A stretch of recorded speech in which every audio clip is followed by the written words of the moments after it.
수업 시작하겠습니다. 반갑습니다. 자, 오늘부터 2주간 백선 문제를 풀도록 하겠습니다. 그래서 자료를 보시면 되는데,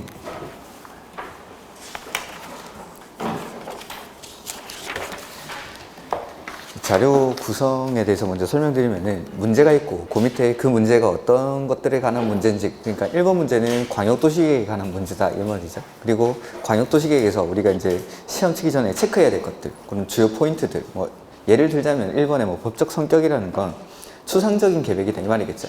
추상적인 계획으로서 이런 것들은 행정 쟁송의 대상이 되지 않는다, 뭐 이런 것들이 법적 성격이고, 그 다음에 이 광역도시계획에서는 제일 중요한 권한자가 지정권자.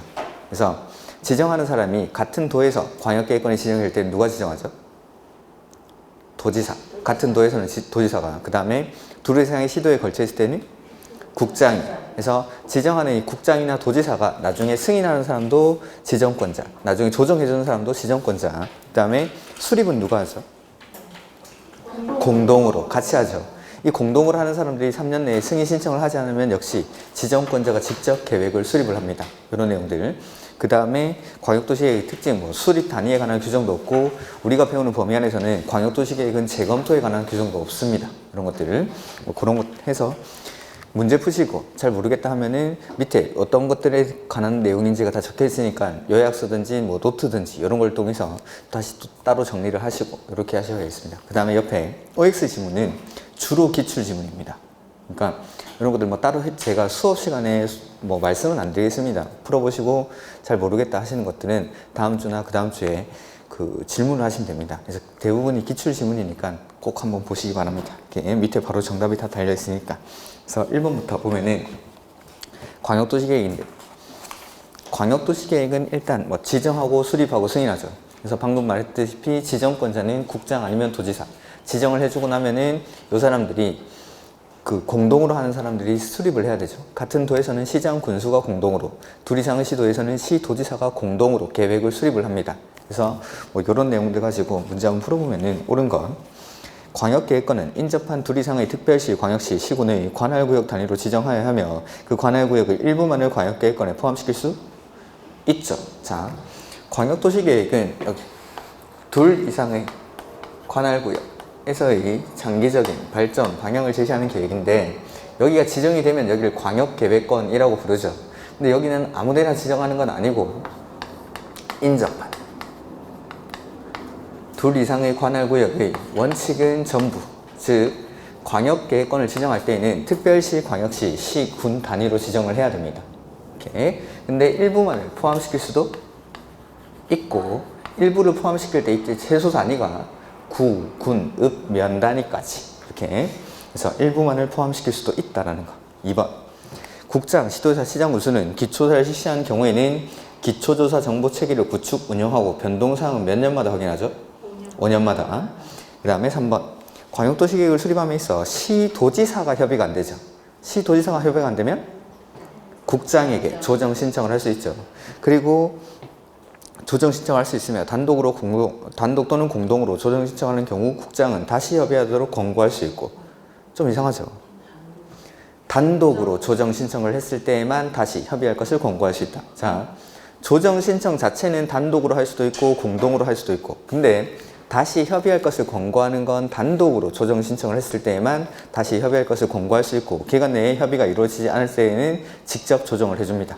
이렇게. 그리고 그 조정 결과를 계획에 반영하여야 한다는 거. 그 다음에 4번, 광역계획권을 지정한 날부터 3년이 지날 때까지 광역도시계획에 대해서 승인 신청이 없는 경우에는 광역계획권 지정의 효력은 상실된다. 광역도시계획은 효력이 발생하지 않는, 구속력이 없는 계획이죠. 그러니까 실효라는 말도 나오지 않습니다. 이렇게. 그러니까 3년 내에 승인 신청이 없으면 누가 수립하죠? 그렇죠. 국장이나 도지사가 직접 수립을 하는 거지 지정의 효력이 상실되는 게 아니죠. 이렇게. 그 다음에 5번, 광역도시계획은 여건 변화에 탄력적으로 대응할 수 있도록 포괄적, 개략적으로 수립하도록 하되, 특정 부분 위주로 수립하는 경우에는 기본계획이나 관리계획에 명확한 지침을 제시할 수 있도록 구체적으로 수립해야 한다. 5번이 정답인데, 요거는 기본서에서 제가 한번 체크해 드린 적이 있는데, 광역도시계획이나 기본계획, 요 둘 다 방향을 제시하는 계획이니까 일단 이 계획들을 수립할 때에는 여건 변화에 탄력적으로 대응할 수 있도록 포괄적, 그리고 계략적으로 수립하는 게 원칙입니다. 원칙. 근데 요거. 그러니까 기본 계획은 여건 변화에 탄력적으로 대응할 수 있도록 포괄적, 계략적으로 수립하도록 할 것, 거기서 끝납니다, 이게. 근데 광역도시 계획은 기본 계획이나 관리 계획에 명확한 지침을 제시할 수 있도록 예외적으로 구체적으로 수립하는 경우도 있다라는 거. 이렇게 특정 부분 위주로 수립할 때는 이게 수립의 기준에 나오는 겁니다. 그러니까 광역도시 계획이나 기본 계획의 수립의 기준에 보면은 둘 다 방향을 제시하는 계획이니까 일단은 여건 변화에 탄력적으로 대응할 수 있도록 포괄적, 계략적으로 수립하는데 광역도시 계획 같은 경우에는 기본 계획이나 관리 계획에 명확한 지침을 주기 위해서 구체적으로 수립하는 경우도 있다라는 거. 근데 기본 계획은 그냥 여건 변화에 탄력적으로 대응할 수 있도록 포괄적, 계략적으로 수립하도록 할 것. 어차피 관리 계획을 통해서 구체화가 되기 때문에 이렇게 이런 내용들. 그 다음에 2번 기본 계획이죠. 기본 계획은 수립하고 승인하죠. 포인트에 보면은 여기서는 이제 시험에 제일 많이 나왔던 게 5번 재량적 수립 대상 지역. 그래서 기본 계획은 원칙은 수립을 해야 되지만 아니할 수 있는 경우가 있죠. 첫 번째가 경미한 경우라고 해서 수도권에 속하지 아니하고 광역시와 경계를 같이 하지 아니한 인구 10만 이하의 시나 군. 그 다음에 거기 지문에 3번 보면은 3번 지문에 관할구역 전부에 대해서 광역도시계획이 수립되어 있는 시나 군으로서 당의 광역도시계획의 내용에 기본계획의 내용이 전부 포함되어 있을 때, 일부 아니고.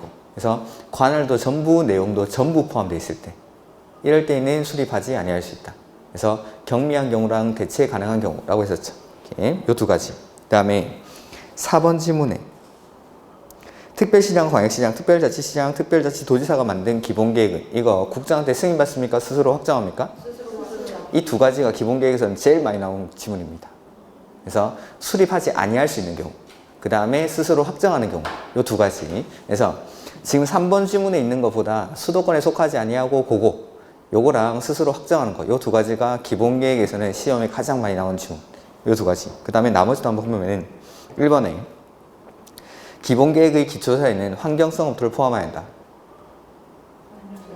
토지 적성평가랑 재취약성 분석이 포함되는 거지 환경성 검토는 관리계획에서 포함되는 거죠. 그 다음에 토지 적성평가, 재취약성 분석 얼마나 했을 때 생략할 수 있죠?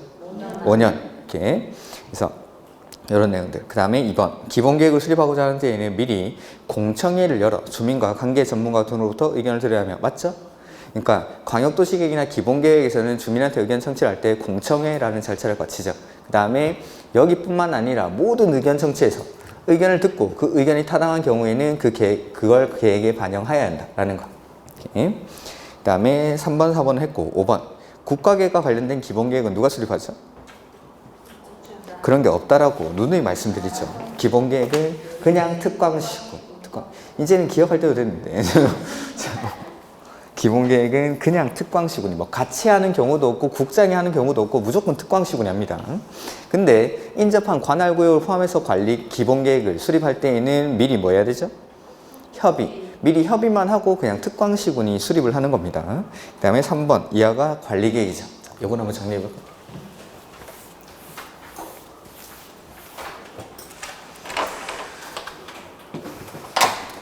관리계획은 수립 승인 대신에 입안하고 결정 고시하죠.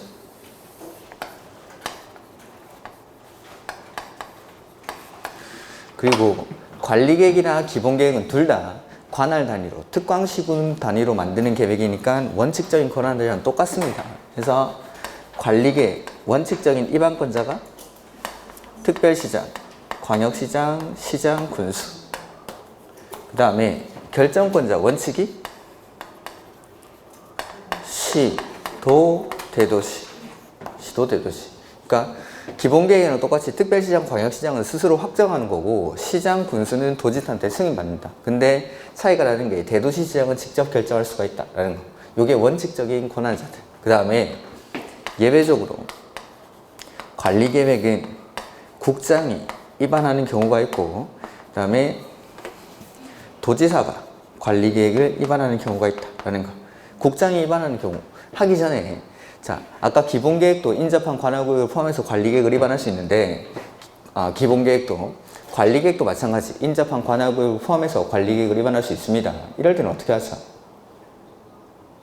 협의해서 협의서. 그냥 항상 둘 이상이 나오면 공식입니다. 둘 이상 나오면은 협의에서 공동으로 입안하거나 입안할 자를 정한다. 근데 협의가 안 돼서 같은 도에서는 도지사, 둘 이상의 시도에서는 국장이 입안할 자를 정해줍니다. 협의가 안 될 때. 그 다음에 국장이 입안하는 경우는 첫 번째가 국가계획과 관련돼 있을 때, 두 번째는 둘 이상의 시도에 걸쳐 지정되는 용도, 지역, 지구, 구역이나 둘 이상의 시도에 걸쳐 이루어지는 사업계획 중 관리계획으로 결정해야 될 사항이 있을 때, 그 다음에 세 번째로 국장의 조정 요구에 특강시군이 응하지 않을 때, 이럴 때 국장이 입안할 수 있고, 도지사가 입안하는 경우는 첫 번째는 둘 이상의 시군에 걸쳐 지정되는 용도, 지역, 지구, 구역이나 둘 이상의 시군에 걸쳐 이루어지는 사업계획 중 관리계획으로 결정해야 될 사항이 있을 때, 그 다음에 도지사가 직접 수립하는 개발계획의 내용 안에 관리계획으로 결정해야 될 사항이 포함되어 있을 때, 이럴 때에는 도지사가 직접 관리계획을 입안할 수가 있습니다. 그 다음에 결정권자, 원칙은 시도시 도시인데 예외적으로 국장이 관리계획을 결정하는 경우가 있고 시장, 군수가 관리계획을 결정하는 경우가 있다. 국장이 관리계획 결정하는 경우 첫 번째가 국장이 입안한 건 국장이 결정하죠. 그 다음에 두 번째는 개발, 제한, 구역. 그 다음에 세 번째가 국가계획과 연계하여 시가와 조정구역 지정이 필요할 때. 그 다음에 수산자원 보호구역은 해양수산부 장관. 그 다음에 지구단위 계획 관련된 건 시장, 군수가 직접 결정할 수 있죠. 이게 입안권자랑 결정권자. 입안하기 전에 맨 처음에 뭐 해야 되죠? 기초사는 광역도시계획을 준용하니까 하여야 한다. 그 다음에 기초사의 내용이 포함되어야 되는 게 환경성 검토, 토지적성 평가, 취약성 분석. 그 다음에 요것들 생략하는 경우들 한번 확인하시고, 그 다음에 의견 드릴 때 광역도시계획이랑 기본계획에서는 공청회라는 절차를 거쳤는데 여기서는 열람을 시켜주죠. 열람. 그래서 주민한테 보여줄 때는 며칠 동안 보여주죠? 14일 이상 열람시켜주고 의견 제시하면은 거기에 대해서 답변 주는 기간이 여기는 60일. 그 다음에 의회는 항상 수립하는 사람이 속한 의회. 특, 광, 시, 군이 입안권자니까 의회도 특, 광, 시, 군, 의회의 의견을 들으면 되겠죠. 그리고 의회 의견을 꼭 들어야 되는 거 세 가지가 용도, 지역, 지구, 구역의 지정이나 변경 지정, 그 다음에 광역도시계획에 포함된 광역시설의 설치, 정비, 개량, 그 다음에 일부 기반시설의 설치, 정비, 개량에 대해서는 의회 의견을 반드시 들어야 됩니다. 그 다음에 결정하기 전에 협의심의를 거치죠. 협의, 지방이 할 때는 지방이랑, 국장이 할 때는 중앙이랑 하는데 국장과 협의하는 경우가 있었죠. 그게 국장이 입안해서 결정한 관리계획을 변경하려고 할 때. 두 번째는 광역도시계획과 관련해서 시도지사가 입안한 도시군 관리계획. 그 다음에 세 번째는 개발 제한 구역 해제 이후 최초로 결정되는 도시군 관리계획. 이런 것들은 협의를 국장과, 그 다음에 여기 심의는 도시계획위원회의 심의를 거치는 게 원칙이지만 시도지사가 뭐에 대해서 결정하죠? 지구단위 계획. 시도지사가 지구단위 계획에 대해서 결정할 때는 도시계획위원회랑 건축위원회가 공동심의랍니다. 공동심의. 그 다음에 뭐 중요했던 게 주민의 입안 제한이라는 거, 이런 내용들. 그 다음에 결정을 하고 나면 결정권자가 바로 고시를 하고 입안권자에게 송부를 해주죠. 그럼 이걸 받은 입안권자는 열람을 시켜준다라는 거. 그 다음에 관리계획으로 결정하고 나면 관리계획으로 결정된 내용에 대해서 뭘 해야 되죠? 지형도면을 작성해야 되죠. 지형도면 작성은 누가 합니까? 입안권자가. 그 다음에 도지사한테 승인을 받고 고시는 결정권자가. 그 다음에 관리계획 결정의 효력은 언제 발생하죠? 지형도면을 고시한 날에. 그 다음에 관리계획 결정 당시 이미 사업이나 공사에 착수한 사람, 그 사업 계속하려면 그냥 관계없이 그 사업이나 공사를 계속할 수 있다. 다만 시가와 조정구역이나 수산자원 보호구역 지정에 관한 관리계획 결정 당시 착수한 사람은 3개월 내에 신고하고 계속할 수 있다. 그 다음에 관리계획 재검토는 5년마다, 기본계획 재검토는 5년마다. 근데 광역도시계획은 재검토에 관한 규정이 우리가 배우는 범위 안에서는 없습니다. 이렇게. 자, 보죠. 3번 문제. 관리계획을 입안할 때에는 그 기초사의 내용에는 환경성 검토와 토지적 성평가, 취약성 분석을 포함해야 한다. 1번이 정답이죠. 그 다음에 이런 것들 생략하는 경우들은 한번 참고로 보시기 바랍니다.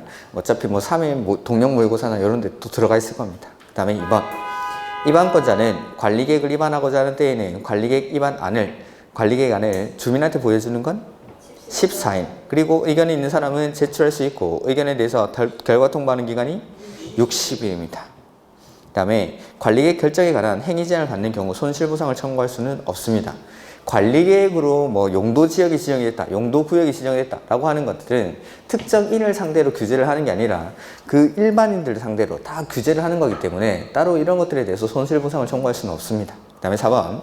주민은 지구단위 계획구역 지정, 입안 제한할 수가 있죠. 용, 산, 기, 지, 입 제한할 수 있는데 이때 동의요건이 면적 3분의 2, 기반 시설은 5분의 4, 나머지는 3분의 2. 이렇게. 그리고 나머지 입안 제한의 내용들도 좀 기억을 하셔야 되고, 그 다음 지구단위 계획구역의 지정에 대해서 시장 군수가 입안한 건 결정을 시장 군수도 할 수가 있죠. 도지사가 결정하는 게 아니라 도지사도 할 수 있겠지만 시장 군수도 할 수 있다. 이렇게. 그 다음에 4번. 이것도 뭐 시험에 무지하게 나오는 거죠. 관리계획의 내용들. 그래서 관리계획으로 결정해야 되는 내용이 첫 번째 용도지역, 지구, 두 번째는 용도구역을 지정하거나 변경하는 것, 그 다음에 세 번째는 기반시설의 설치, 정비, 개량, 네 번째가 개발사업이나 정비사업에 관한 계획, 다섯 번째는 지구단위 계획구역의 지정이나 변경, 지구단위 계획의 수립이나 변경, 그 다음에 입지규제 최소구역의 지정이나 변경, 입지규제 최소구역 계획, 요게 관리계획의 내용이죠. 그러면은 기반시설 부담구역의 지정은 아니죠. 요거는 개발행위 허가에서 나오는 거니까. 그 다음에 도시개발구역의 지정은 개발법에서 나오는 거죠. 이건 도시개발 사업에 관한 계획이 관리계획의 내용이고 정비사업에 관한 계획이 관리계획의 내용이지, 도시개발구역을 지정한다든지 뭐 정비구역을 지정, 시행자의 지정 이런 것들은 정비법이나 개발법에서 하는 역할입니다. 관리계획으로 결정하는 게 아니라. 그 다음에 기반시설의 설치뿐만 아니라 정비, 개량까지. 그 다음에 개발제한구역이 바로 용도구역이죠.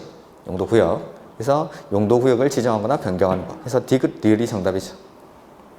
그 다음에 5번. 관리계획 결정 가능성 중 틀린 것.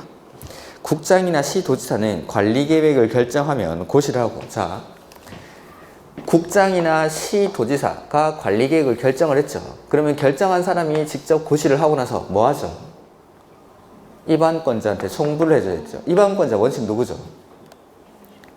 입안권자 원칙이 특광시군. 그러니까 특광시군한테 송부를 하면 됩니다. 그래서 관계 서류를 관계 특별시장, 광역시장, 시장군수에게 송부하여 일반이 열람할 수 있도록 해야 한다. 네, 맞습니다. 오케이. 그래서 국장이나 시도지사 결정권자가 결정을 하고 나면 입안권자인 특광시군에게 송부를 해주고 그걸 받은 특광시군이 일반에게 열람을 시켜주겠다라는 거. 그 다음에 관리계획 결정의 효력은 언제? 지형도면을 결정한 날에, 고시한 날에. 그 다음에 관리계획 결정 당시 사업이나 공사에 착수한 사람 그 사업 계속하려면 그냥 관계없이 할 수 있죠. 관계없이. 다만 4번에 시가와 조정구역이나 수산자원 보호구역 지정 당시에 착수한 사람은 3개월 내에 신고. 30일은 어디서 본 거 같죠? 도시개발구역이나 정비구역 지정 당시에 허가받아야 될 사항에 대해서 착수한 사람은 그때는 30일. 도시개발구역이나 정비구역에서는. 근데 여기서는 3월. 그 다음에 5번. 특별시장, 광역시장, 시장군수는 관리계획이 결정이 고시되면 지적이 표시된 지형도에 관리계획에 관한 사항을 자세히 밝힌 지형도면을 작성하여야 한다. 작성하여야 한다라고 돼 있죠. 지형도면 작성 누가 하죠? 입안권자. 입안권자 원칙 누구죠? 그래서 특광시군이 지형도면을 작성해야 한다. 입안권자가 작성한다 이 말이 이 말입니다. 그러니까 자, 별말이 없을 때는 항상 원칙을 물어보면 원칙 입안권자가 특광시군이니까 이 사람들이 지적이 표시된 지형도에 지형도면을 작성해야 한다. 다만 국장이나 도지사가 관리계획을 직접 위반했을 때는 직접 지형도면을 작성할 수도 있습니다. 이렇게. 그러니까 항상 별말이 없을 때에는 원칙적인 것들로 대답을 하시면 됩니다. 입안권자니까 특광시군이 지형도면을 작성한다라는 거. 이렇게. 그 다음 6번 문제. 뭐 용도지역의 분류라든지 그 용도지역의 개념들 이런 것들은 문제로 만들어 놓지 않았습니다. 그래서 도시지역, 관리지역, 농림지역, 자연환경 보전지역으로 세분이 되고 그 용도지역들을 다시 주거지역은 전용, 일반, 도시지역은 주거지역, 상업지역, 공업지역, 녹지지역으로 세분하고 주거지역은 전용, 일반, 준주거지역 이렇게 세분되고 각각의 용도지역들이 어떠한 개념인지 이런 것들을 아는 건 그냥 기본이니까 아직도 잘 모르겠다 하시는 분들은 외우셔야 됩니다. 그런 것들은. 그 다음에 이런 용도지역을 지정하려고 합니다. 원칙. 어떻게 하죠? 관리계획으로 입안, 결정, 고시라는 절차를 거쳐야 되죠. 근데 특례가 있다는 특례. 특례는 전부 내지는 일부 전차를 생략하니까 특례. 그래서 첫 번째가 입안에서 결정까지를 생략하는 특례. 요게 공유수면, 매립지에서의 특례였죠. 그 다음에 두 번째는 입안, 결정, 고시를 싹 다 생략하는 특례. 그래서 첫 번째, 공유수면, 매립지에서의 특례부터 보면은 공유수면을 매립하는 목적이 이웃하고 있는 용도지역의 내용과 어떻죠? 같을 때. 얘는 매립 준공 인가일부터 입안 및 결정 절차 없이 그 매립 준공구역을 뭘로 봐주죠? 이웃하고 있는 용도지역으로 지정된 것으로 보겠다. 다만 고시는 생략이 안 되니까 따로 특, 꽝, 시, 군이 고시를 해야겠죠? 근데 매립 목적과 이웃하고 있는 용도지역의 내용이 다르거나 둘 이상의 용도지역에 걸쳐 있거나 이웃하고 있을 때에는 특례에 해당하지 않으니까 어떻게? 원칙대로 관리계획으로. 이게 이제 공유수면 매립지에서의 특례고, 두 번째 입안 결정 고시를 싹 다 생략하는 특례가 첫 번째 도시지역으로 결정 고시된 것으로 보는 특례라고 해서 첫 번째 항만 어항구역이 어디에 연접한? 도시지역에 연접한 공유수면, 그 다음에 국가산업단지, 일반산업단지, 도시첨단산업단지, 그 다음에 택지개발지구, 그 다음에 전원개발사업구역이나 그 예정구역 이런 곳으로 지정된 지역은 여기를 뭘로 봐준다는 거죠? 도시지역으로 결정 고시된 것으로 보겠다. 근데 전원개발사업구역이나 그 예정구역에서 제외되는 게 수력발전소나 송변전 설비만을 설치하기 위한 지역은 제외. 그 다음에 뭐 참고로 산업단지에서도 농공단지는 아니죠. 농공단지는 뭐 이런 것들. 그 다음에 두 번째가 이제 관리지역 내에서의 특례. 그래서 이거는 5번 지문을 바로 볼까요? 6번 문제. 자, 출발이 관리지역이어야 됩니다. 관리지역. 관리지역에서 출발하는 것. 그래서 관리지역에서 농지법에 따른 농업진흥지역으로 지정된 지역은 여기 뭘로 봐주죠? 농림지역. 그 다음에 관리지역을 살림 중 보전산지로 지정된 지역은 농림지역 또는 자연환경 보전지역으로 결정고시된 것으로 본다. 그래서 5번이 일단은 정답. 그 다음에 나머지 한번 보면은 1번에 공유수면의 매립 목적이 그 매립구역과 이웃하고 있는 용도지역의 내용과 같으면 특례에 해당하죠. 그러면은 입안 및 결정 고시가 아니라 고시는 빠져야겠죠. 입안 및 결정까지만, 입안 및 결정 절차 없이 그 매립 준공구역은 매립 준공 인가일부터 이와 이웃하고 있는 용도지역으로 지정된 것으로 본다. 근데 이번처럼 매립 목적과 이웃하고 있는 용도지역의 내용이 다르거나 둘 이상의 용도지역에 걸쳐 있거나 이웃하고 있을 때에는 특례에 해당하지 않죠. 그럼 어떻게? 관리계획으로, 원칙대로 면적이 크고 뭘로 봐주고 이런 거 아니고 그냥 무조건 관리계획으로 특례에 해당하지 않으면. 3번 항만구역은 뭘로 봐주죠? 아니고 항만구역이나 어항구역이 도시지역에 연접한 공유수면에 지정되어 있을 때 그냥 항만구역을 도시지역으로 보는 게 아니라 도시지역에 연접한 공유수면. 그 다음에 전원개발사업구역이나 그 예정구역은 도시지역으로 보는 게 맞는데 제외되는 게 수력발전소나 송변전 설비만을 설치하기 위한 지역은 제외되죠. 그래서 정답이 5번. 그 다음에 용도지역 안에서의 행위제한이라는 게 나오는데 용도지역이 지정이 되면 행위제한, 즉 규제를 합니다. 이때 따라붙는 행위제한이 세 가지. 첫 번째가 건축제한. 건축제한을 다른 말로 하면 건축물이나 그 밖의 시설의 용도, 종류, 규모 등을 제한합니다. 건축물이나 그 밖의 시설의 용도, 종류, 규모 등 제한. 두 번째는 건폐율. 그 다음에 세 번째는 용적률. 이런 것들. 그래서 건축 제한, 각각의 용도 지역들마다 어떤 건물을 지을 수 있고 어떤 건물을 지을 수 없고 이런 것들을 규제를 하는데 이거 원칙 어디서 하죠? 대통령령. 그래서 뭐 이런 표가 있더라고 했죠. 이렇게 생긴 표가 있는데 각각의 용도 지역마다 어떤 건물을 지을 수 있는지 이런 것들을 규정하는 거, 이걸 건축 제한이라고 하고 원칙은 대통령령. 근데 대통령령으로 안 하는 특례가 몇 가지 있겠죠. 첫 번째, 농공단지는 어디서 하죠? 산업, 입지 및 개발에 관한 법률. 뭐 노트에 혹시 안 나와 있을 것 같은데.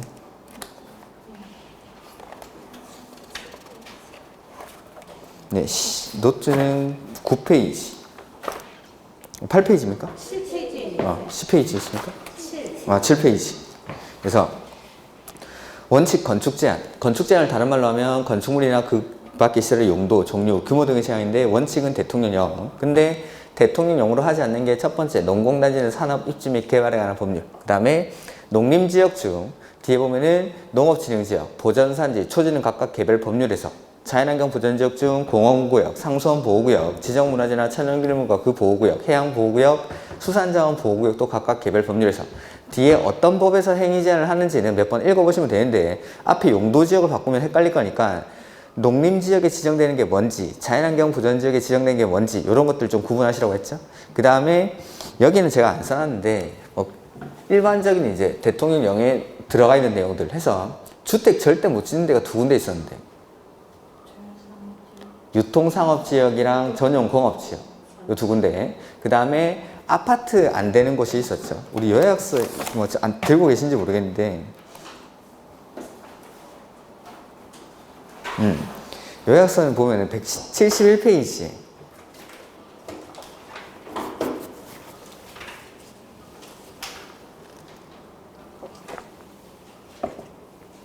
거기 맨 위에 팁에 보면 나오는 겁니다. 단독주택 설치 금지라는 건 171페이지에 단독주택조차 안 된다 이 말입니다. 그래서 그 두 군데. 그 다음에 연립 다세대 설치 금지 이런 것들은 그냥 참고로 보시고 아파트 설치 금지 이런 거 보면은 아파트 설치 안 되는데 이런 데가 시험에 제일 많이 나온 거죠. 일단 주택 안 되는데 유통상업지역, 전용공업지역은 다 들어가야 되고 따로 하나 기억해야 했던 게 일반 공업지역. 그 다음에 이제 D는 쉽습니다. 녹간농자 안 됩니다. 그 다음에 일자 들어가는 거. 일종 전용, 일종 일반. 이런 데는 아파트 안 되겠죠. 이런 것들. 그 다음에 일종 근린생활시설은 모든 용도지역에서 다 허용이 됩니다. 일종 근린생활시설은. 그래서 이런 건축 제한 문제가 나올 때 주로 나오는 게 뭐 2종 일반 주거지역에서 지을 수 있는 건물은 없는 건물은 이런 것들. 구분하는 문제가 나오면 대부분이 정답이 2종 근생으로 많이 돼요. 2종 근생. 근린생활시설 중에 2종 근생. 왜냐면 1종 근생은 일단 다 되니까. 그래서 2종 근생이 뭔지 알아야 뭐 문제를 맞출 수 있겠죠. 학원, 독서실, 뭐 장의사, 총포 판매사, 단란주점, 안마슈터 이런 것들 2종 근생이었어요. 이런 것들. 그래서 이런 게 이제 건축 제한에 관한 문제고 건폐율, 용적률 외우고 있을 거라 믿어도 되겠습니까? 좀 이따 해보죠. 자, 문제 보죠. 7번에 행위 제한에 관한 설명으로 옳은 것이라고 되어 있는데 용도지역에서의 건축물이나 그 밖의 시설의 용도, 종류, 규모 등을 제한하는 원칙 대통령령 1번이 정답이고 농공단지는 뒤에 있는 법이 아니라 앞에 있는 법. 그러니까 뒤에랑 앞에랑 법률 명칭이 약간 다릅니다. 자세히 보시면 앞에 있는 건 산업 입지 및 개발에 관한 법률, 뒤에는 산업 직접 활성화 및 공장 설립에 관한 법률이라고 되어 있죠. 산업 직접 활성화 및 공장 설립에 관한 법률이 아니고 앞에 있는 산업 입지 및 개발에 관한 법률, 거기서 행위제를 합니다.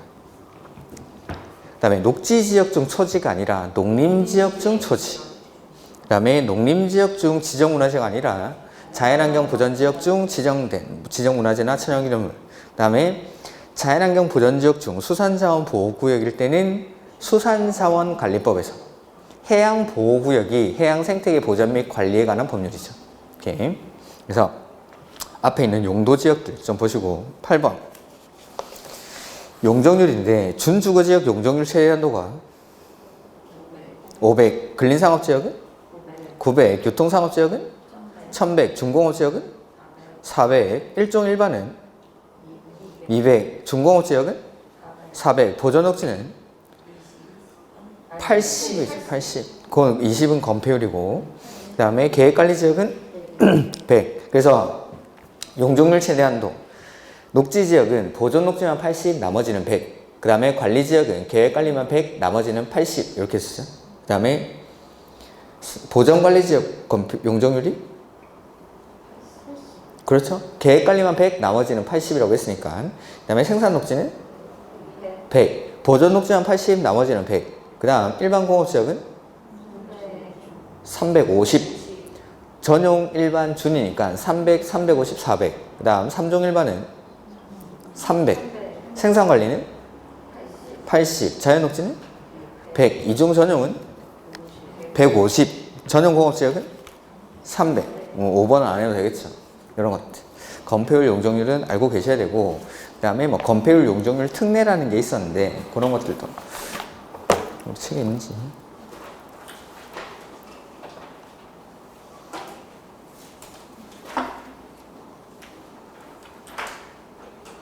우리 책에는 안 나와 있으니까 일단 다음에 문제 나오면 제가 한번 보여드리겠습니다.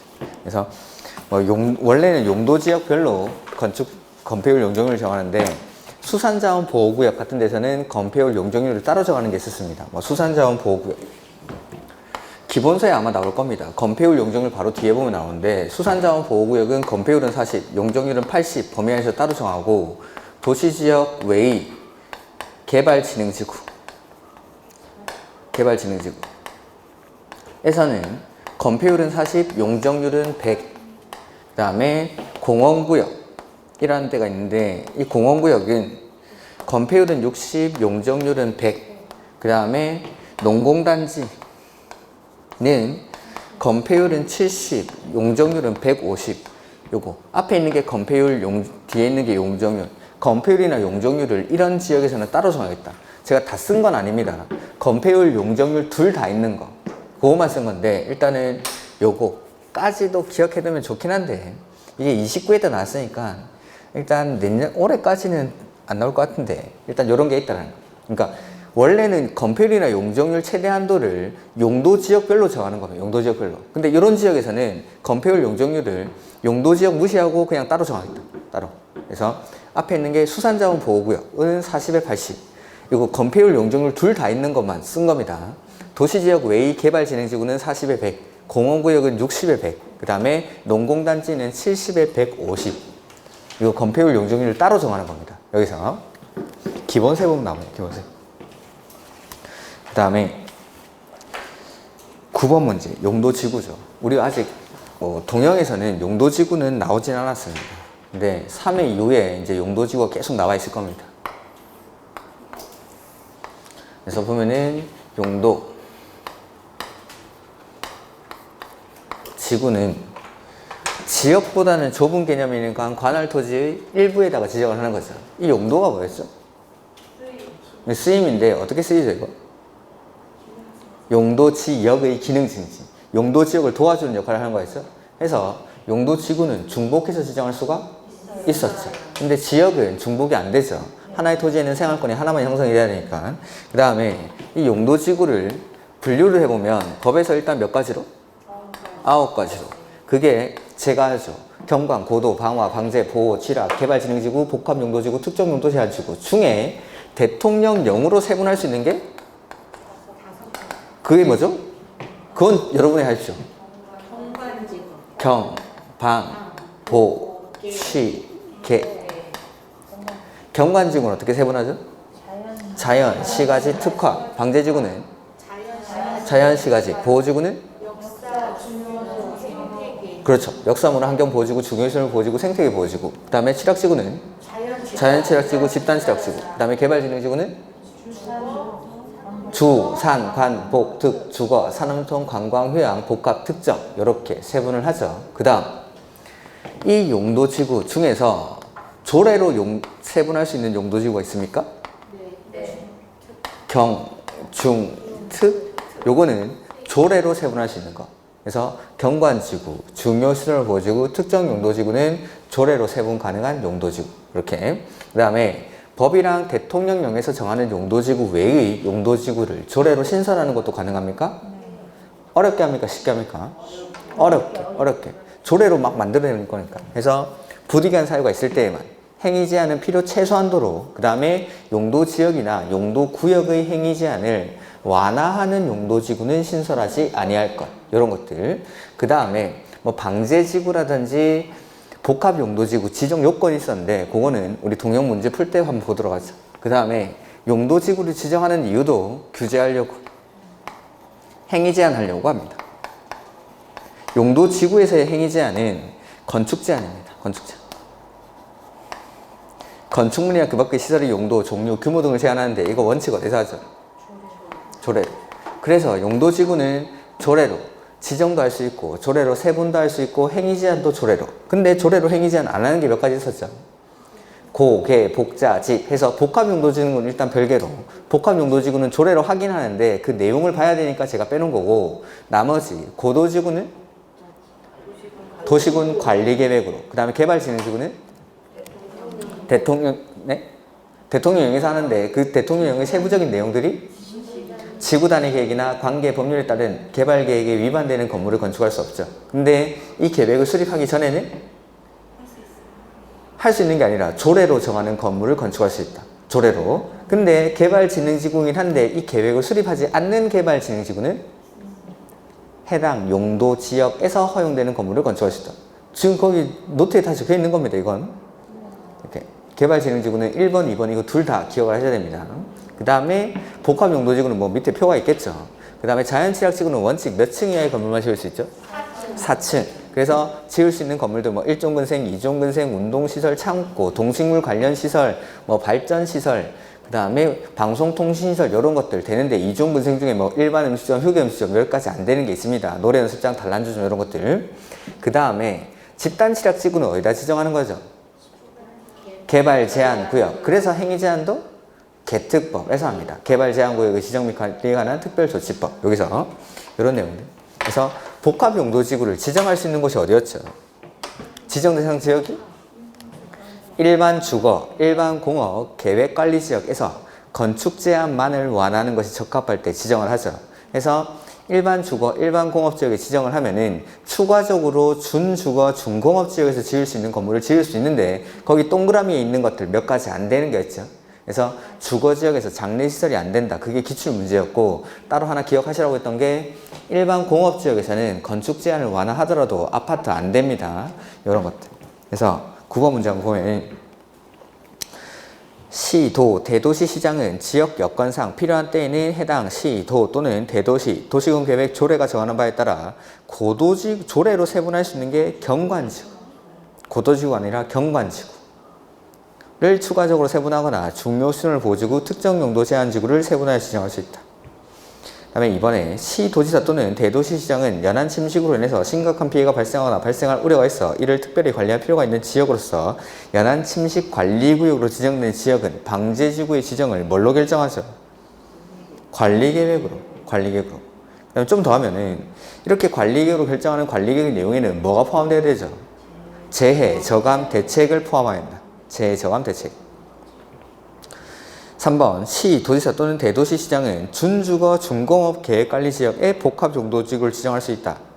가 아니고 일반 주거, 일반 공업 계획관리지역에 지정을 해서 준주거, 준공업지역에서 지을 수 있는 건물을 짓게 해주는 거죠. 그 다음에 고도지구에서는 행위제한을 뭘로 하죠? 관리계획으로. 조례가 아니라 도시군 관리계획으로 정하는 높이를 초과하는 건물을 건축할 수가 없죠.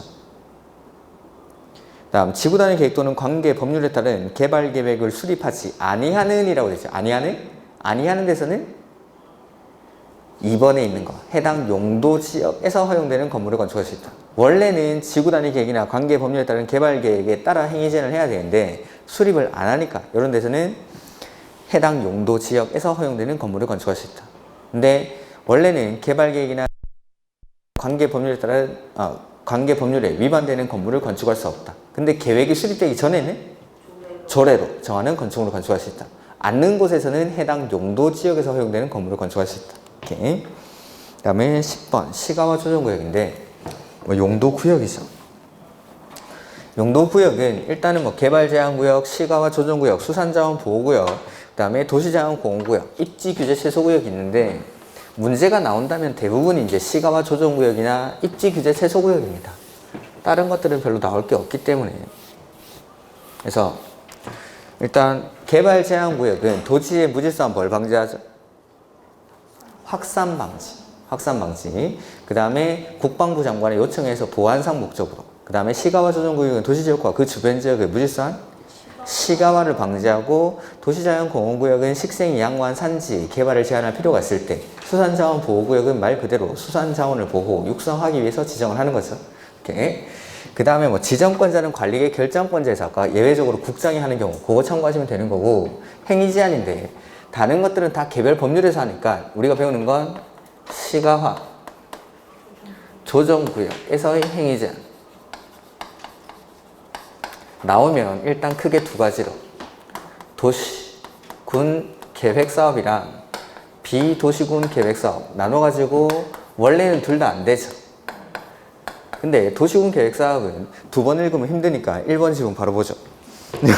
자, 시가와 조정구역 안에서 도시군 계획사업은 첫 번째, 국방상, 공익상, 시가와 조정구역 안에서 사업 시행이 불가피한 것으로서 누가 요청하죠? 관계 중앙행정기관장이 요청을 하고, 세 번째, 국장이 시가와 조정구역의 지정 목적 달성에 지장이 없다라고 인정하는 경우에 한해서 허가받고 합니까? 그냥 합니까? 그냥. 이 요건이, 이 세 가지 요건이 갖춰진 사업, 요거는 그냥 할 수 있다. 그러니까 이것만 할 수 있다라는 거예요. 이것만. 도시군 계획사업은. 근데 비도시군 계획사업은 원칙은 안 되지만 일부 행위에 한해서 뭐 받고 하죠? 그래서 시가와 조정구역 안에서 뭐 신고하고 한다면 무조건 틀린 거라고 했죠. 자, 보면 2번. 시가와 조정구역 안에서 도시군 계획사업이 아닌 농업, 임업 또는 어업을 영위하는 자가 축사 등을 건축하는 경우에는 특광시군에게 신고하고 할 수 있다. 그냥 틀린 겁니다. 허가입니다. 생업 관련 행위니까 할 수는 있는데 허가받고 하는 거죠. 3번. 도시군 계획 사업이 아닌 연면적 100제곱미터 이하의 신축. 주택의 신축? 증축이 되지 신축은 안 된다라고 했죠. 신축, 집을 새로 지어가지고 인구들이 막 들어오고 이런 것들을 원천적으로 차단하는 곳입니다.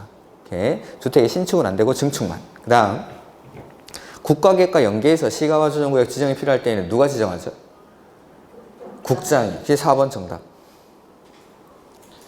그 다음에 시가와 조정구역 안에서 도시군 계획 사업이 아닌 공익, 공용, 공공시설 이거 설치할 때 역시 허가받고. 그래서 생업 관련 행위라든지 공적인 행위라든지 이런 것들, 경미한 행위라든지 이런 것들이 다른 데서는 허가 안 받고 할지 몰라도 시가와 조정구역에서는 도시군 계획 사업이 아닌 경우에는 허가를 받고 해야 된다라는 거. 이렇게. 그다음에 11번 입지규제 최소구역인데, 자.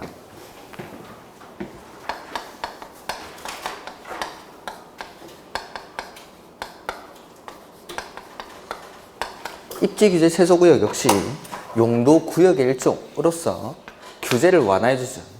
그래서 요 입지, 여기가 구도심이라고 했죠.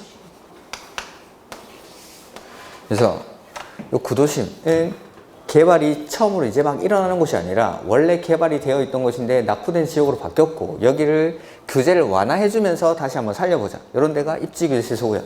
그러니까 자, 거기 노트에 보시면은 뭐 입지규제 최소구역의 지정 대상 지역이 나와 있겠죠? 거기 옆에. 그래서 외울 필요까지는 없지만 읽어보는 정도. 입지규제 최소구역의 지정 대상 지역은 막 달달 외울 필요까지는 없습니다. 대신에 거기 6번에 보면은 그 밖에 뭐 창의적인 개발이 필요한 지역으로서 대통령령으로 정한 지역, 요거 몇 가지 추가해드렸죠? 안 했습니까? 했는데. 저는 했습니다. 이거 무조건 했습니다. 이건.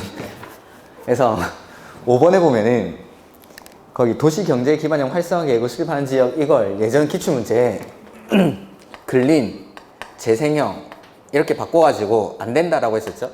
근데 요거 됩니다. 그 밖에 대통령령으로 정한 지역에 근린, 재생형 활성화 계획을 수립하는 지역, 이게 포함이 되고, 그 다음에 도시, 첨단 산업단지. 일단은 요거만.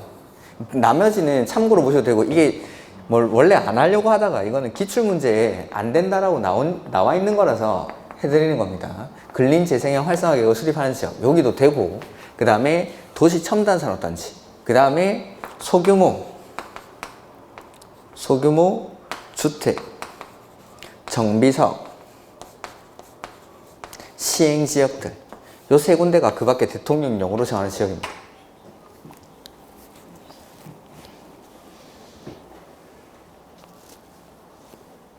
이렇게. 그러니까 요거 때문에, 요게 예전에 기출문제에서는 안 되는 지역이었는데 이제 추가를 해서 넣었으니까 요거 때문에 일단은 좀 첫 번째 거 요건 좀 기억을 하시고 나머지는 들어놓는 정도. 이렇게. 그 다음에 이렇게 입지규제 최소구역은 먼저 지정을 합니다. 지정을 하고 여기에 맞는 입지규제 최소구역 계획을 수립을 하는데, 지정, 관리계획으로 하고 계획 수립도 관리계획으로. 지정하기 전에, 자, 지정할 때 협의 요청을 받은 관계행정기관장이 답변 주는 기간이 며칠이죠, 이거? 10일. 그 다음에 입지규제 최소구역이 지정이 되면 여기서 일부 규정을 적용하지 아니할 수 있는 게 있죠? 첫 번째가 주택법에 따른 주택의 배치, 부대복리시설의 설치 기준, 대지 조성 기준, 두 번째가 부설 주차장의 설치, 세 번째는 미술작품의 설치, 네 번째가 건축법에 따른 공개공지의 설치. 이러한 규정을 적용하지 아니할 수 있다. 그 다음에 이거 지정되면 여기 뭘로 봐주죠? 특별건축구역으로 지정된 것으로 본다. 그 다음 여기를 안 써놨는데 이 법에 따른 다른 법률에서 관리계 결정을 의지하고 있는 경우에는 이 법에 따르지 아니하고 입지규제 최소구역 지정할 수가 없죠. 다른 법률에서 의제가 안 됩니다. 그래서 입지규제 최소구역을 지정하거나 입지규제 최소구역 계획을 수립하려고 할 때에는 반드시 관리계획으로, 다른 법률에서 관리계 결정을 의지하고 있는 경우에도 이거 의제가 안 된다. 요거 기출 지문이었죠, 작년. 그 다음에 뭐 나머지 저 옆에 보면은 계획의 내용이라고 되어 있죠. 입지규제 최소구역이 지정되고 나면 행위 제한을 요거 계획으로 합니다. 계획으로. 그러니까 자, 행위 제한에 관한 내용도 여기 용도 지역의 행위 제한이 저 입지규제 최소구역 계획에 다 들어갑니다. 첫 번째 건축 제한이 다른 말로 하면 건축물의 용도, 종류, 규모 등의 제한이라고 있어? 1번. 건축물의 용도, 종류, 규모. 그 다음에 건폐율, 용적률, 높이 이런 것들. 2번에 있죠. 그 다음 이건 아직 시험에 나온 적은 없습니다. 근데 언제든지 나올 수 있어. 지문을 한번 넣어 놓을 수 있으니까 외울 필요까지는 없지만 행위 제한을 이걸로 한다. 계획으로. 그러니까 뭐 건축 제한, 건폐율, 용적률 이런 것들이 들어간다라고 생각하시고, 그 다음에 입지규제 최소구역은 규제를 완화해 주죠. 규제를 완화해 주니까 무턱대고 규제를 완화하는 게 아니라 이 지역에 기반시설이 얼마나 있는지를 보고 완화해 주는 겁니다. 해서 간선도로 등 주요 기반시설 확보에 관한 사항. 그 다음 여기는 개발하는 곳입니까? 개발 못하게 막는 곳입니까? 하는 곳이죠. 규제를 완화해 주니까. 그러니까 개발을 일어나는 곳이니까 개발을 하기 위해서는 용도지역 같은 걸 바꿔야 될 수도 있겠죠. 용도지역의 변경, 용도지구의 변경이나 지정. 그 다음에 개발이가 일어나면은 이 지역에 기반시설은 부족해지겠죠. 그러니까 도시군 계획시설. 그리고 개발이 시작되는 곳에 지정하는 게 뭐죠? 지구단위 계획고요. 그래, 지구단위 계획. 이거 외우는 게 아닌데. 이렇게. 이런 것들, 개발에 필요한 것들. 그 다음에 규제를 완화해 주는 거니까 다른 법률의 적용의 완화나 배제에 관한 사항, 이런 것들. 이게 계획의 내용이다. 그냥 이런 거구나 하고 그냥 읽어보시면은 저절로 외워지고 이러면 참 좋은데 이게. 이렇게 이런 것들. 그래서 이 정도? 자, 보죠. 11번 보면은 혹시나 해서 제가 또 지문을 만들었으니까 1번에 보면은 근린재생형 활성화 계획을 수립하는 지역은 입지규제 최소구역으로 지정할 수가 있습니다. 이제 그 다음에 다른 법률에서 관리계획 결정을 의지하고 있는 경우에도 이 법에 따르지 아니하고는 지정하거나 계획을 수립할 수가 없습니다. 작년 기출문제. 그 다음에 관리계획 결정권자가 입지규제 최소구역 지정이나 입지규제 최소구역 계획, 관리계획을 결정할 때 협의 요청을 받은 관계행정기관의 장이 답변 주는 기간이 10일. 그 다음에 건축법에 따른 특별건축구역으로 지정된 것으로 본다. 4번 정답이고, 입지규제 최소구역에서는 대지 조경에 관한 규정을 적용하지 아니할 수 있다가 아니고, 건축법 규정은 공개공지, 나머지는 주택법에 따른 주택의 배치, 부대복리시설의 설치 기준, 대지 조성 기준, 부설주차장 설치 기준, 미술작품의 설치, 건축법에 따른 공개공지의 설치 규정을 적용하지 아니할 수 있다. 그 다음에 12번. 요거는 대지가 둘 이상의 용도지역에 걸치는 경우의 행위 제한인데, 거기 노트에도 보면은 10페이지에 뭐 대지가 둘 이상의 용도지역에 걸칠 때 건축 제한은 어떻게 하고 건폐율이나 용적률은 가중평균하고 나오죠. 그거는 3회 문제에 줄글로 쭉 나와 있을 겁니다. 그 전체가. 문제는 당연히 엄청 길겠죠. 그 전체를 다 내놨으니까. 근데 일단 줄글은 그때 보도록 하고 3회 문제에서 계산 문제 요거는 각각 구해서 다 더하면 되죠. 그래서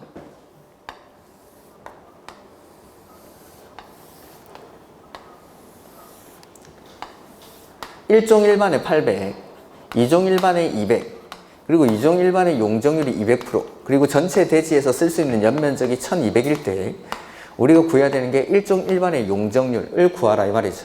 그래서 이런 것들은 항상 용적률은 대지 면적에 대한 연면적, 이 공식 가지고 푸는 거죠. 그럼 두 개 주어진 거 가지고 하나 찾고 나머지 빈칸들 딱딱 메꿔 나가면 되는 겁니다. 그래서 일단 두 개 주어진 게 여기. 대지 면적이 200이고 용적률이 200%면 여기서 쓸 수 있는 연면적은 400. 대지 면적의 2배만큼을 연면적으로 쓸 수 있으니까. 그러면은 1200에서 400을 빼면 1종 일반에서 쓸 수 있는 연면적이 800. 대지 면적이 800인데 연면적이 800이면 용적률은 그래서 100. 그래서 주어진 조건을 가지고 빈칸들을 그냥 메꿔 나가는 식입니다. 메꿔 나가는 식. 오케이. 13번. 노트를 이렇게 한 장 한 장 넘기면 그대로 나와 있을 겁니다. 아마 문제가. 매수정권 빼고. 그래서 일단은 기반설의 종류, 이런 것들을 아셔야겠죠. 그 다음에, 다시 한번 정리해보면은,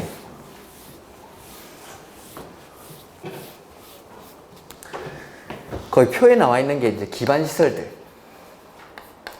이 기반시설을 설치하기 위해서는 미리 관리계획으로 결정을 하는 겁니다. 기반시설의 관리계획으로 결정이 되면 뭘로 바뀌죠? 도시, 군, 계획, 시설.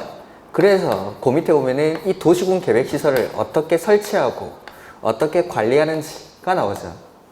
자, 이 도시군 계획 시설을 설치하기 위해서는 미리 뭐 해야 되죠? 관리계획으로 결정한다. 이 말입니다. 이 말. 그러니까 도시군 계획서를 설치할 때 관리계획으로 결정한다. 이 말이 도시군 계획서를 설치하기 위해서는 미리 기반시설을 관리계획 결정을 통해서 도시군 계획시설로 바꿔야 이걸 설치를 할 수 있다라는 거. 그래서 기반시설을 설치, 정비, 개량하는 게 아니라 요거 도시군 계획서를 설치, 정비, 개량하는 사업을 뭐라 부르죠? 도시군 계획 시설 사업. 그러니까 그것도 기반시설을 설치하는 게 아니라 요거 도시군 계획 시설을 설치, 정비, 개량하는 사업이죠. 그러니까 미리 관리계획으로 결정을 해야 된다. 근데 예외적으로 관리계획 절차를 거치지 않고 설치할 수 있는 기반시설이 있습니까? 거기 노트 보면 있죠? 원칙은 관리계획을 하는데 예외적으로 관리계획 절차를 거치지 않고 설치할 수 있는 기반시설이 있다. 우리 2회 시험에 나왔었죠. 2회 시험에 거기 있었습니다. 그래서 제가 한번 보여드린다고 했죠. 그게 뭔지 오늘 여기 13번에 1번 지금 볼까요? 제가 1년에 이거 딱 한 번 보여드리는데 오늘 잘 오셨네.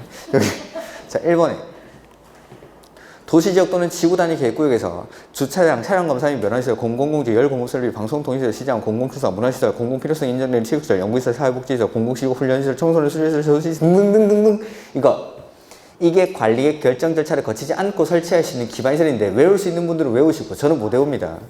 저는 못 외우기 때문에 이걸 수업을 안 하는 겁니다. 제가 못 외우는 걸 저는 외우라고 하지 않습니다.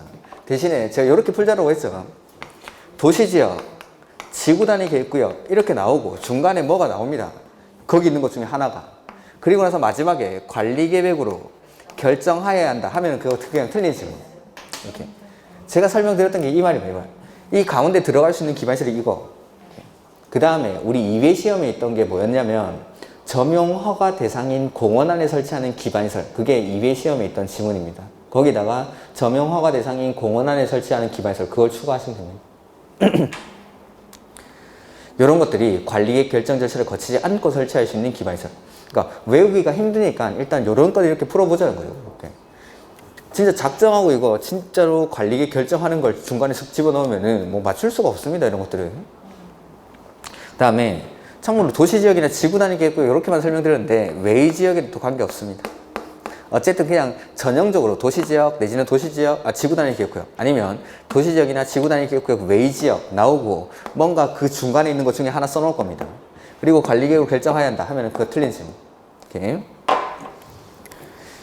그 다음에 나머지 해보면은 도시군 계획시설 설치할 때 원칙은 관리계획을 하는데 예외적으로 관리계획 절차 안 거치는 경우가 있고 기준은 국토교통부령 보상은 따로 법률로. 그 다음 도시군 계획서를 관리할 때 국가가 할 때는 대통령.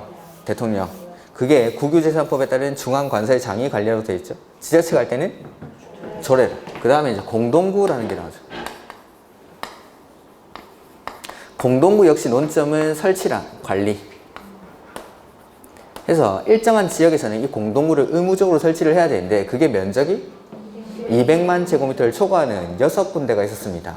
도시개발구역, 택지개발지구, 경제자유구역, 정비구역, 공공주택지구, 도청 이전 신도시 이렇게 6군데입니다. 도시개발구역, 택지개발지구, 경제자유구역, 정비구역, 공공주택지구, 도청 이전 신도시 이런데 면적이 200만 제곱미터를 초과하면 공동구를 설치하여야 한다. 할 수 있다 아니고 하여야 한다. 그 다음에 이 공동구 설치에 들어가는 비용은 누가 부담하죠? 전용 예정자와 사업 시행자가 부담하는 거지. 지금 우리 문제 보면 나중에 나오겠지만 사업 시행자가 부담한다. 이렇게 하면 틀린 지문입니다. 전용 예정자와 사업 시행자가. 그 다음 공동구를 설치한 경우 공동구에 수용될 시설들은 반드시 수용을 해야 됩니까? 할 수 있습니까? 하여야 한다. 하여야 한다. 원칙적으로 공동구를 설치했을 때는 공동구에 들어가야 될 시설들은 반드시 수용을 해야 됨에도 불구하고 하수도랑 가스는 공동구 협의회 심의를 거쳐서 수용할 수 있다. 이렇게. 그 다음 공동구를 설치했을 때 관리는 누가 하죠? 특광시군이. 근데 효율적인 관리 운영을 위해서는 위탁할 수도 있습니다. 그 다음 관리 비용은 누가 부담하죠? 점용하는 자, 쓰는 사람이 뭘 고려해서? 면적을 고려해서 관리자가 정합니다. 이렇게. 그 다음에 공동구 설치 비용을 납부하지 않은 사람이 공동구를 쓰고 싶죠. 그럴 때는 몰래 씁니까? 허가받고 씁니까? 그 다음에 공동구 안전 및 유지 관리 계획은 몇 년마다? 5년마다. 안전점검은 1년에 1회 이상. 뭐 이런 것들. 그 다음에 광역시설이라는 게 나오죠. 광역시설이라는 건 요거. 기반시설들 중에서 둘 이상의 관할구역에 걸치거나 이용하는 걸 광역시설이라고 하죠. 그러니까 광역시설 역시 기반시설이니까 원칙은 어떻게 해야 되죠? 요거. 도시군 계획시설의 설치, 관리에 따라서 똑같이 합니다. 요거는 똑같이. 요것도 기반시설이니까. 근데 둘 이상이기 때문에 예외적으로 어떻게? 협의, 공식이죠. 협의회를 구성하거나 협약을 체결해서 설치 관리할 수 있다. 근데 협의의 구성이나 협약의 체결이 이루어지지 않죠. 이럴 때는 관할이 같을 때는 도지사가. 이건 설치할 자를 지정하는 게 아니라 직접 설치합니다. 이게 조금 특이하죠. 원래는 협의가 안 되면은 위에서 할 사람을 지정해 주는 게 대부분인데 이건 도지사가, 광역시설은 도지사가 직접 설치를 해버립니다. 그 다음 국가계획으로 설치하는 광역시설은 법인이 설치 관리할 수 있다. 그래서 1번 지문을 했고 2번 300만 제곱미터의 경제자유구역에서 개발사업을 시행하는 자는 공동구를 설치해야 한다. 맞죠? 그러니까 200만 제곱미터를 초과하면 되니까 300만 제곱미터 맞고 2번 정답. 공동구 설치에 필요한 비용은 사업 시행자와 점용 예정자가 같이 부담해요. 그 다음에 공동구를 설치에 했고 공동구 관리자는 안전점검은 1년에 1회 이상. 1년에 1회 이상. 그 다음에 광역시설은 관계, 특별시장, 광역시장, 시장, 군수가 그러니까 원칙은 이제 빼놨습니다. 5번 지문은. 원칙은 이렇게 해야 되는데 도시군 계획시설의 설치, 관리에 따라서 해야 됨에도 불구하고 관계, 특별시장, 광역시장, 시장, 군수가 협약을 체결하거나 협의 이름을 구성해서 설치, 관리할 수 있다. 맞죠? 다만 협약의 체결이나 협의 이름의 구성이 이루어지지 아니하는 경우 그 시군이 같은 도에 속할 때에는 관할, 도지사가 직접 설치할 자를 지정하는 게 아니라 직접 설치를 해버립니다. 그 다음에 14번 뭐 매수 청구 나오는데 노트는 13페이지 가보시면 됩니다.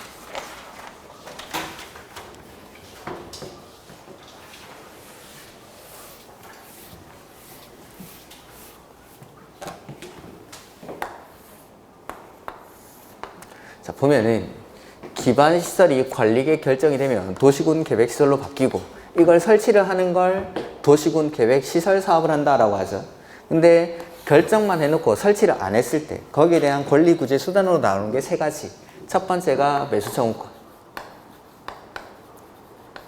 매수청구권은 일단 요건이 얼마와 경과해야 되죠? 10년이 경과할 때까지 사업이 시행되지 않은 경우로서 지목이 뭐인 토지죠? 대인, 토지 소유자가 누구한테 청구합니까?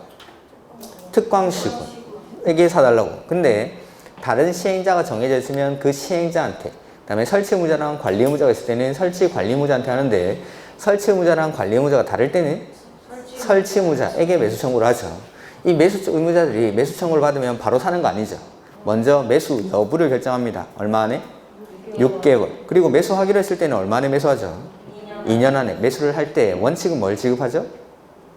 현금. 근데 예외적으로 채권 발행할 수 있죠. 그 채권이 도시군 계획 시설 채권. 근데 매수 청구를 받았는데 매수하지 않기로 결정하거나 2년 안에 매수를 안 했을 때 얘는 요 토지 어떻게 합니까? 활용. 어떻게? 이건 튼튼히 지목이 대인 토지니까 원래 지목대로 튼튼한 건물을 짓게 해주죠. 그게 3층 이하의 단독, 3층 이하의 1종 근생, 3층 이하의 2종 근생, 공작물. 근데 2종 근생 중에 다 안노단 얘네는 제외. 요게 매수청구권. 그 다음 매수청구권 뒤에 나오는 제도가 이제 지방의회 해제 권고라는 제도죠. 해제 권고는 일단 요건이 첫 번째, 사업의 필요성이 없어졌을 때, 설치의 필요성이 없어진 거. 요거는 또는입니다. 또는. 두 번째는 10년이 경과했을 때. 그러니까 사업의 필요성이 없었다는 건 굳이 10년이 경과하지 않아도 되고, 10년이 경과했다는 건 지목이 될 것을 요구하지 않죠. 이런 토지가 있을 때에는 지자체장, 여기서 말하는 지자체장은 특광시군을 말합니다. 누구한테 보고해주죠? 지방의회에다가 보고를 하죠. 그럼 보고를 받은 지방의회는 다시 지자체장에게 해제를 권고합니다. 그러면 이 권고는 보고받고 나서 얼마 안에 해제 권고를 하죠? 90일. 그리고 해제 권고를 받은 지자체장은 해제를 위한 관리계 결정을 해야겠죠? 얼마 안에? 1년 안에. 근데 권고받은 사람이 시장 군수면 지가 직접 해제할 수가 없어서 누구한테? 도지사한테 신청을 하고, 그 신청을 받은 도지사는 얼마 안에? 1년 안에. 마찬가지, 신청을 받은 도지사도 해제를 위한 관리계 결정은 1년 안에. 1년 안에. 이런 요건들 좀 비교하시고 절차들 기억을 하셔야겠죠? 그 다음에 이제 세 번째가 해제 신청이라는 제도가 나오죠. 지금까지는 행정청 주도로 권리 구제를 해줬다면 요거는 소유자가 하는 거죠. 요것도 요건. 첫 번째는 얼마가 경과하죠? 10년이 경과. 하고 요거는 엔드. 요건 또는이고 여기도 엔드. 그러니까 요거 해제 권고만 하거나 아니면은 뭐 10년이 경과했을 때. 근데 나머지는 싹 다 두 가지 요건을 다 충족해야 되는 겁니다.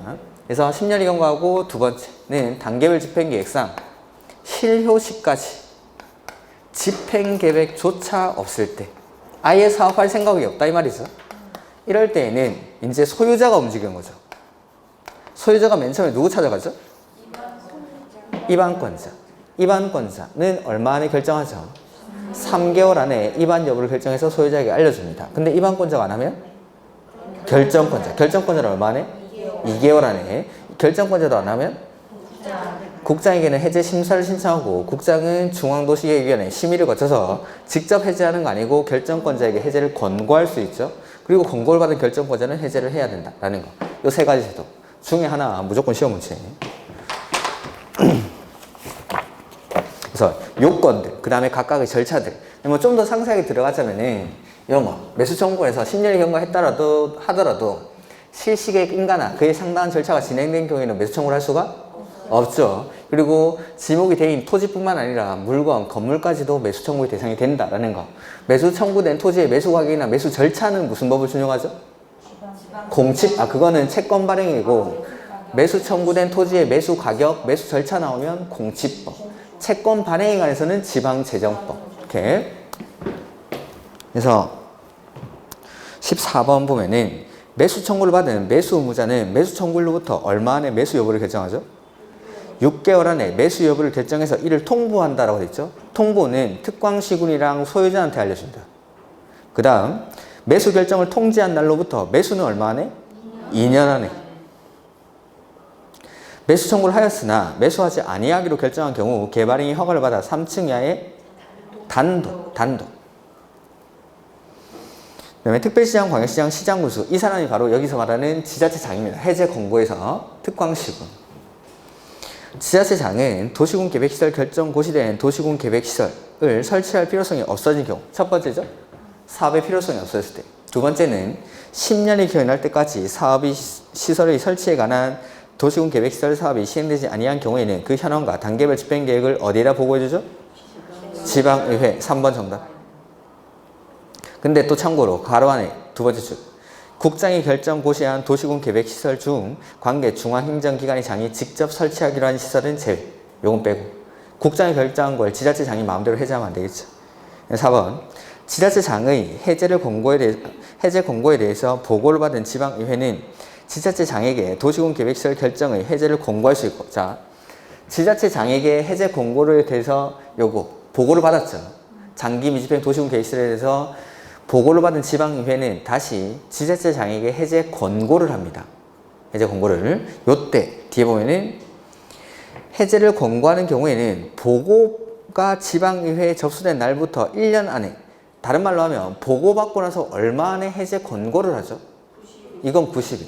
그러니까 보고가 지방의회에 접수된 날부터 라고 했으니까 보고받고 나서 얼마 안에 해제 권고를 하냐, 이거는 90일.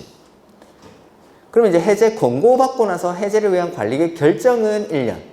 이렇게.